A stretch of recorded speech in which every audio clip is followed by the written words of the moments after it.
Je suis d'accord pour dire que le Saint-Esprit n'est pas un homme. Je suis d'accord pour dire qu'il n'est pas une femme. Mais je ne suis pas d'accord quand on dit que le Saint-Esprit est invisible. Non, le Saint-Esprit n'est pas invisible.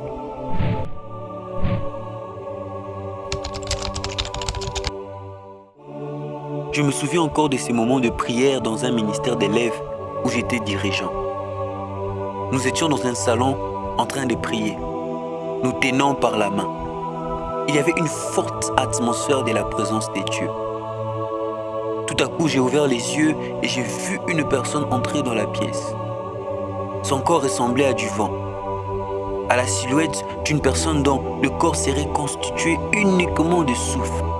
Ce n'était pas un ange, ni un esprit quelconque. C'était lui, le Saint-Esprit.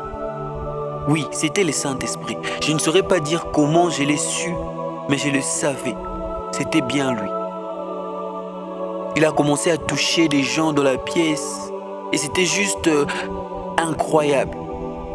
On ressentait fortement la présence de Dieu.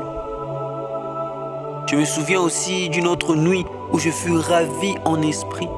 Le Saint-Esprit était là, à ma droite, sous l'apparence d'une jeune fille de mon âge, avec un corps de chair. Oui, un corps de chair. Je suis d'accord pour dire que le Saint-Esprit n'est pas un homme. Je suis d'accord pour dire qu'il n'est pas une femme. Mais je ne suis pas d'accord quand on dit que le Saint-Esprit est invisible. Non, le Saint-Esprit n'est pas invisible. Il est au contraire plus réel que chacun d'entre nous. Le problème, c'est notre perception de sa personne. Plus tu le considères, plus il devient visible dans ta vie. Plus tu le méprises, plus il devient flou, presque invisible à tes yeux. Plus tu communies avec lui, plus il se révèle à toi. Et plus tu t'éloignes de lui, plus il devient silencieux, jusqu'à disparaître de ton regard.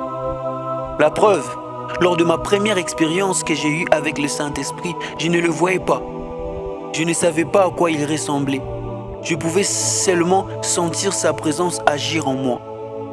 2 ans plus tard, après avoir développé une relation avec lui, j'ai reçu une autre vision.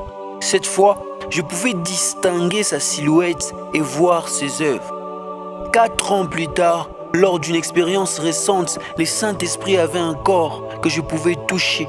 Nous pouvions parler, interagir et se comprendre.